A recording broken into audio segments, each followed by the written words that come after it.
who do you think the starting quarterback for the 49ers is going to be this year, Jeremy? Well, I think if Brock Purdy is healthy, like if he clears all the tests he needs to and can throw the ball the way he needs to, I do believe he'll be the starter. I will say this, and this has persisted for a while. When the 49ers signed Sam Darnold early in free agency, gave him decent money, and considering like people have always just sort of been enamored with him around the league, for better or worse, despite the struggles, there are a lot of people around the league that think that he'll play meaningful snaps for San Francisco this year based on why they signed him, when they signed him, just some of the ability and that he's a perfect fit for Kyle Shanahan's offense. That might actually bring out the best in him for once. And so I'm curious to see how that plays out. It's like a choose-your-own-adventure with them, too, because, like, Trey Lance, the issue really it seemed to be accuracy in the limited time that he played, but they still really do not know what they have. Like, even when you talk to people over there, they're like, he just has not played enough football to evaluate him. And he is a hard worker, and, he does a lot of good things that we still liked when we drafted him 2 years ago. They're just in a tough spot with it. So it really, if any of those three guys played snaps, it wouldn't shock me, but I would put Purdy as the one if he's healthy. That seems to be the case over there. But, there's a feeling that Darnold could be out on the field at some point and playing for that team in meaningful snaps. So I'm going to ask you a sports talk radio question, Jeremy Fowler. You got to answer it, is what I mean. Okay. So Darnold was signed as Purdy insurance or Lance insurance? Ooh, I think both, probably. No. You're not allowed. I'll go Purdy insurance.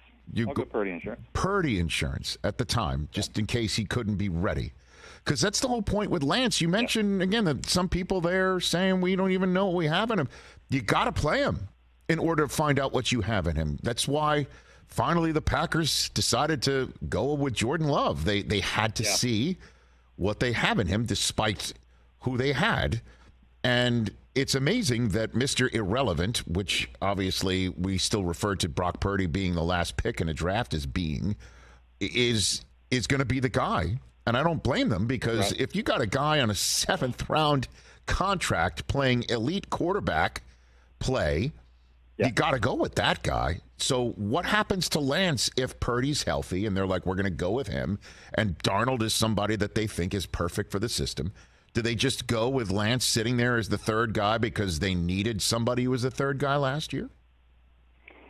Ooh, it's tough to even imagine that because, you got a number 3 overall pick that you gave up 3 first-round picks for as your emergency quarterback in that case, which you can have now. If you got 3 guys on your active roster, new NFL rules say you can have an emergency third quarterback.